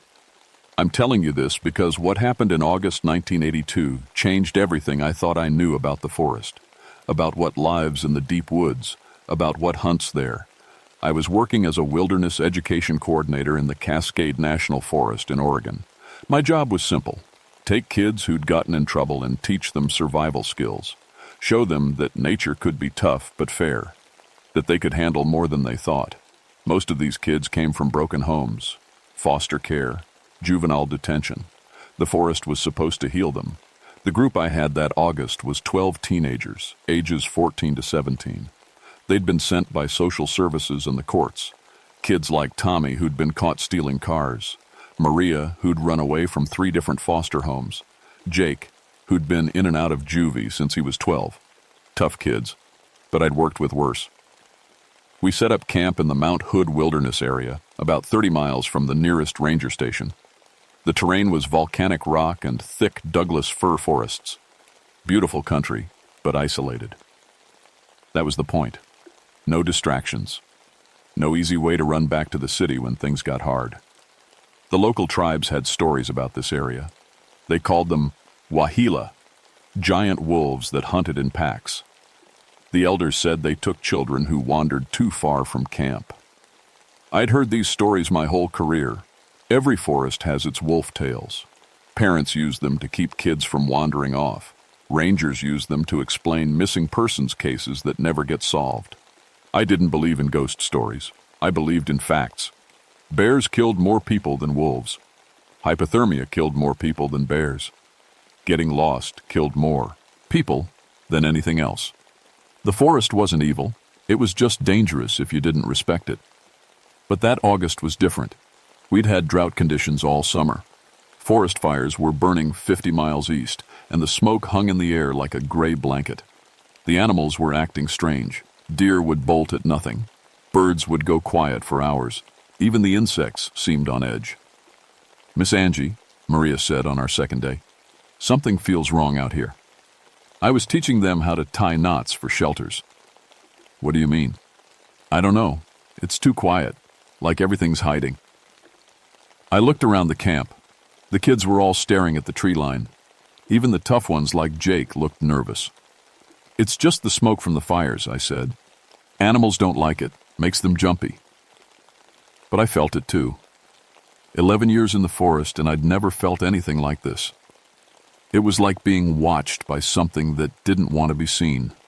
Something that was deciding whether you were worth the trouble.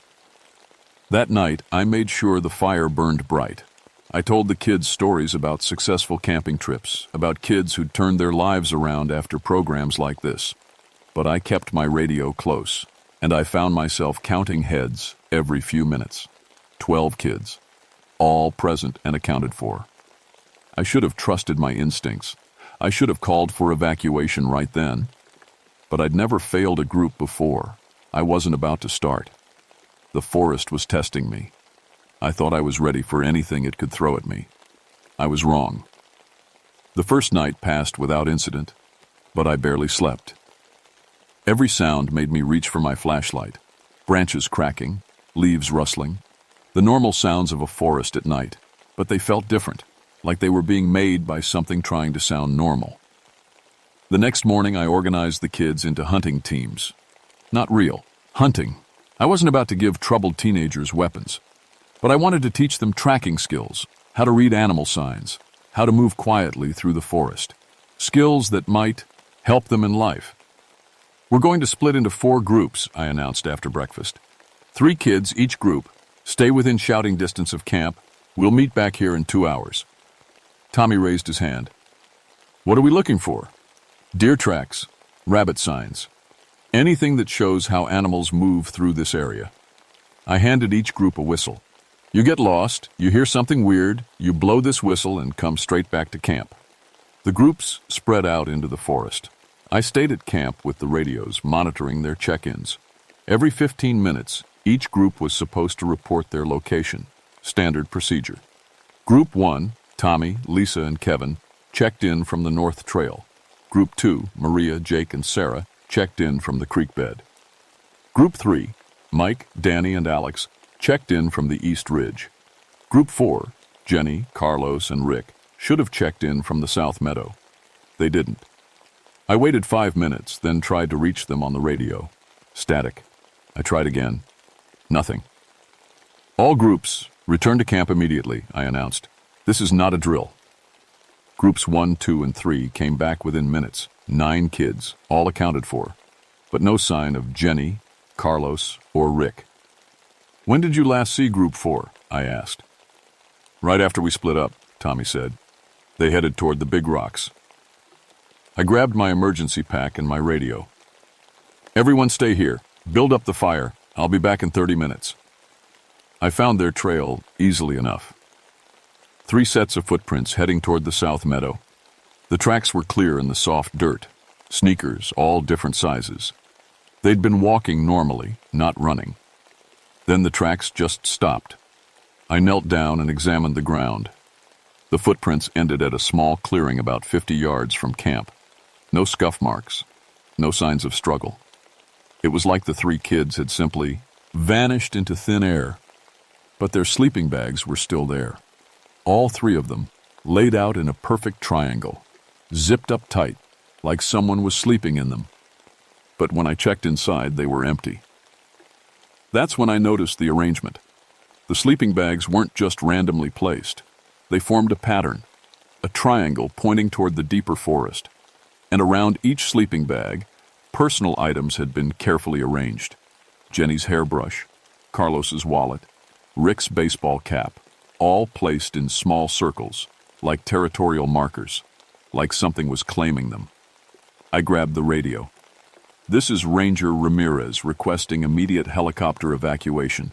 I have 3 missing persons and possible abduction situation." Static. Then, "Ranger Ramirez, please clarify your emergency. 3 teenagers vanished from their tracking exercise, found their sleeping bags arranged in ritual pattern, requesting immediate backup and air support." Copy that. Helicopter dispatch will be delayed due to fire conditions. Estimate 4 hours minimum. 4 hours. In 4 hours it would be dark. I ran back to camp. The 9 remaining kids were huddled around the fire and they all looked terrified. "What happened to them?" Maria asked. "I don't know," I said. "But we're getting out of here. Pack everything. We're hiking to the road." "What about Jenny and Carlos and Rick?" Jake demanded. "We can't just leave them." "The helicopter is coming," I lied. "They'll find them." But as I said it, I heard something that made my blood turn cold. 3 voices calling from deep in the forest. Young voices. Familiar voices. "Miss Angie! Miss Angie! We're okay! We found something amazing!" Jenny, Carlos, Rick. But they sounded different. Their voices were too calm, too happy, and they were coming from the direction where no human should be able to survive. The deep forest, where the volcanic rocks formed caves and crevices that dropped into darkness. "Don't answer them," I whispered to the group. "Pack faster." "But that's them," Mike said. "That's really them. Miss Angie," the voices called again. "Come see what we found. It's beautiful." I looked at the radio. Still static. The forest fire was moving closer and the smoke was getting thicker. We had maybe an hour of daylight left, and something in the forest was calling my name. We didn't make it to the road. As we packed up camp, the wind shifted and brought the smoke from the forest fires straight toward us. The air became thick and choking. The kids started coughing, and I realized we'd be walking blind through terrain that was dangerous even in perfect conditions. "New plan," I announced. "We stay here tonight. The helicopter will come at first light." I was lying again. I'd lost radio contact completely. But I couldn't let the kids panic. As darkness fell, I arranged the 9 remaining kids in a tight circle around the fire. I made sure everyone had a flashlight and a whistle. I told them stories to keep their minds busy, but every few minutes, we heard the voices. "Miss Angie, we're having so much fun. Come play with us." They sounded closer each time. And there was something else. Other voices mixed in with theirs. Adult voices. Voices that sounded like growling. "That's not them," Lisa whispered. "That's not really them." I wanted to tell her she was wrong, but deep down, I knew she was right. In 11 years of wilderness work, I'd never heard voices like that. Too clear, too carry too far in the forest. And they never seemed to come from the same direction twice. Around midnight, Tommy shook me awake. "Miss Angie, Maria's gone." I shot up and counted heads. 8 kids around the fire. Maria's sleeping bag was empty, but still zipped up from the inside, like she'd somehow slipped out without opening it. "When did you last see her?" I asked. "She was right there an hour ago," Sarah said. "She was talking about hearing her sister's voice." "Maria doesn't have a sister," I said. That's when we heard it. Maria's voice calling from the darkness beyond the fire. "Miss Angie, I found Jenny and Carlos and Rick. They're teaching me things. Amazing things." Her voice was coming from the cave system we'd seen earlier, the one that dropped into the volcanic rock formations. No one could survive down there without proper equipment. "That's not Maria," I said firmly. "Everyone stay close to the fire. No one leaves the circle." But even as I said it, I could see the doubt in their eyes. It sounded like Maria. It sounded exactly like her. "Miss Angie," all 4 voices called together now. "We're learning how to hunt. Come see." I grabbed my flashlight and swept it across the tree line. For just a second I saw them. 4 figures standing at the edge of the light. They looked like the missing kids, but something was wrong with their posture. They were standing too straight, too still, and their eyes reflected the light like an animal's. "Everyone look at the fire," I commanded. "Don't look at the forest." But Jake was already standing up. "That's really them. I can see them." "Jake, sit down. That's an order." "They're right there. They're fine." He took a step toward the darkness. I grabbed his arm. "Look at me. Look at my face. That's not them." But as I held Jake's arm, I felt him go completely rigid. His eyes were staring past me into the forest. And when I turned around, I saw why. There were more figures now. Dozens of them. They looked like people, but they moved wrong. Too fluid, too coordinated. And they were all children. Kids of different ages, different times, but all with the same strange posture, the same glowing eyes. "We've been waiting for you," they said in unison. "For so long." The fire started to dim. I threw more wood on it, but the flames seemed to be getting weaker. The circle of light was shrinking. "Miss Angie," the voices called, "don't you want to see what we've learned?" And that's when I saw him, the thing standing behind the children. It was 8 feet tall, covered in thick fur, but it stood upright, like a man. Its eyes were intelligent, too intelligent. And when it smiled, I saw rows of teeth that belonged to something that had been hunting humans for a very long time. "The children are excellent teachers," it said in a voice like grinding stone. "They learn so quickly, and they're so eager to share what they know." I reached for my radio, but my hands were shaking too badly to work the controls. The creature stepped closer, and I could see that its front paws had thumbs. It could use tools. It could think. "We've been breeding here for generations," it continued. "Your government knows about us. They send us the troubled ones, the ones no one will miss." "You're lying," I whispered. "Check your files, Ranger Ramirez. How many youth groups have disappeared in these mountains? How many cases marked missing and never investigated?" I didn't want to believe it. But as I thought back over the years, I remembered stories. Groups that had to be evacuated early. Kids who ran away and were never found. Reports that were filed and forgotten. "What do you want?" I asked. The creature's smile widened. "To teach. To learn. To grow our family." Behind me, I heard Jake laugh. When I turned around, he was standing with the other kids, but his eyes were glowing now, too. "It's wonderful, Miss Angie," he said. "You should try it." The circle was broken. The fire was dying. And I was alone with something that had been hunting children for longer than I'd been alive.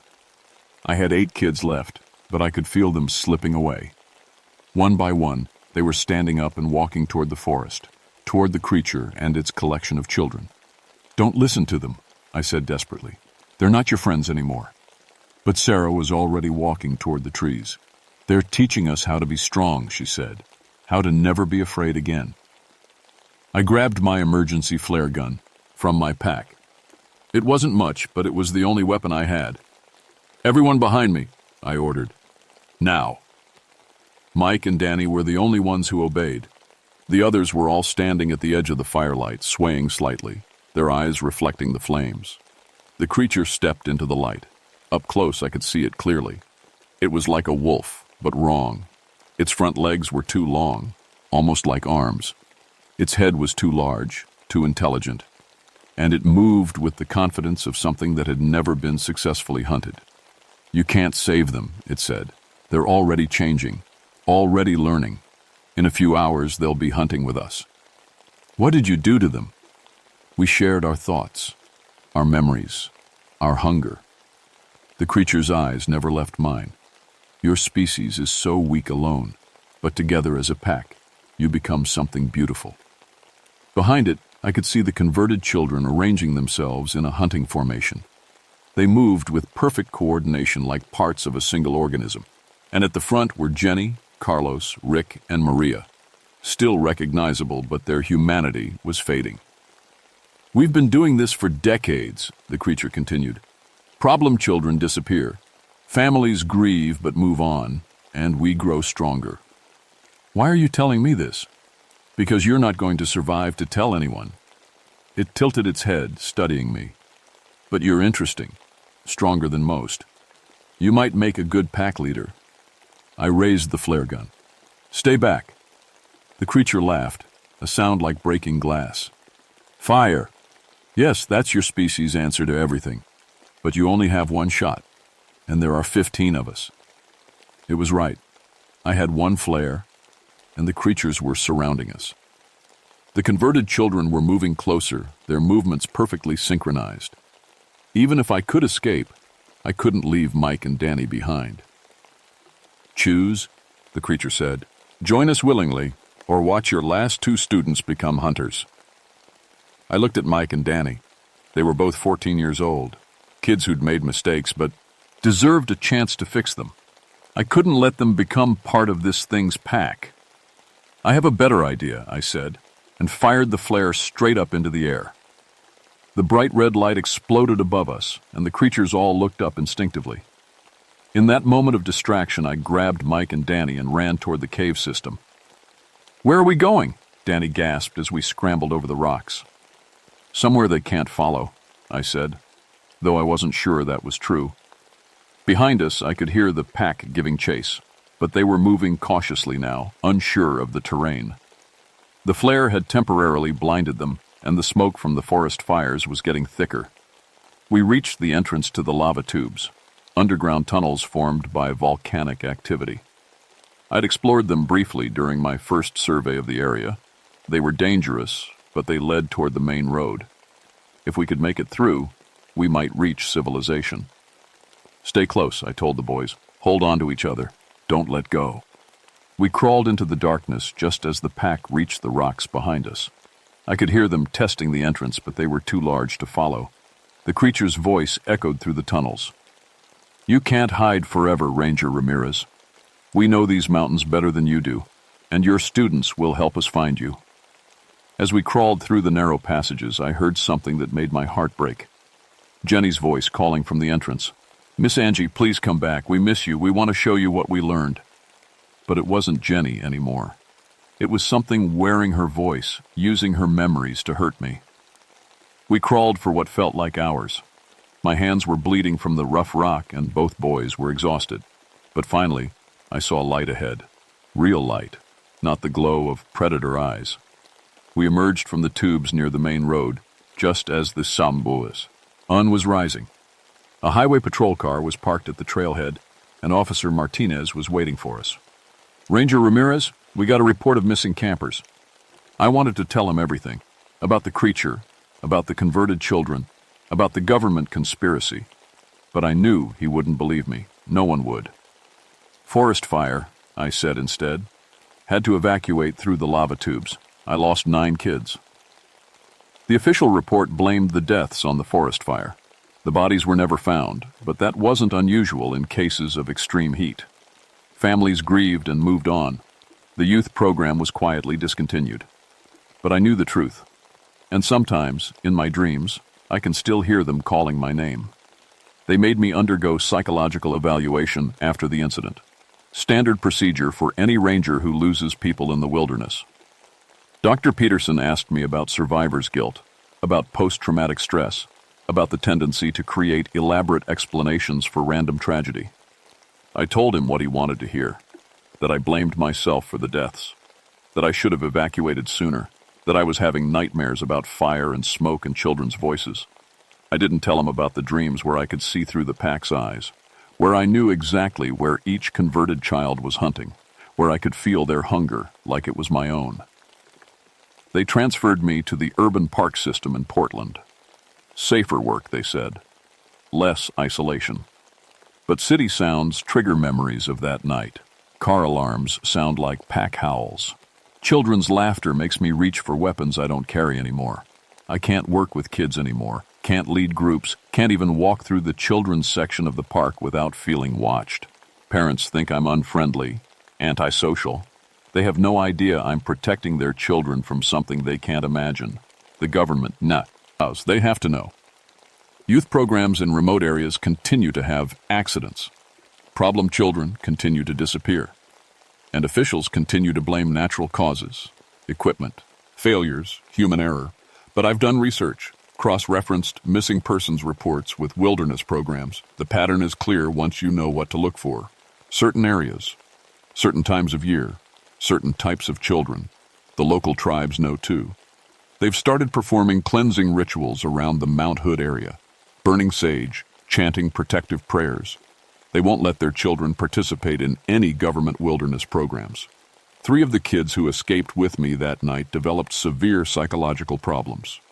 Mike started having violent outbursts and was institutionalized. Danny began self-harming and required constant supervision. Sarah committed suicide 2 years later, leaving a note that mentioned hearing voices in the forest. Sometimes I wonder if they're still connected to the pack somehow. If the creature's influence extends beyond the physical conversion. If surviving the encounter left us all marked, I know it's still out there. The pack is still hunting, still converting, still growing. And I know that somewhere in the deep forest, 9 children who trusted me are teaching the creature's offspring how to hunt humans more effectively. The worst part is the dreams. Every night, I see through their eyes. I know when they're stalking a new group. I know when they're closing in for the kill. I know when they're converting new members, and I know they're waiting for me to come back. They know I'll return eventually. Rangers always do. We can't stay away from the forest forever. It calls to us, even when we know what's waiting there. So I'm telling you this story as a warning. If you're ever offered a position leading youth groups in remote wilderness areas, decline. If you're a parent considering sending your troubled child to a wilderness rehabilitation program, find another solution. If you're camping in areas where children have disappeared, trust your instincts and leave immediately. The forest is beautiful, but it's not empty. And some of the things that live there have learned to use our love for our children against us. Don't let them add your family to their pack. The breeding ground is still active. The hunt never ends. And somewhere in the Mount Hood wilderness, a creature that has been perfecting its hunting techniques for generations is teaching human children how to be better predators. I failed those 12 kids. I couldn't protect them from something I didn't understand. But I won't fail the next group. I won't let more children disappear into the darkness. Even if it means going back to face what I helped create. Even if it means becoming what I fought against. The pack is calling. And after 11 years, I'm finally ready to answer.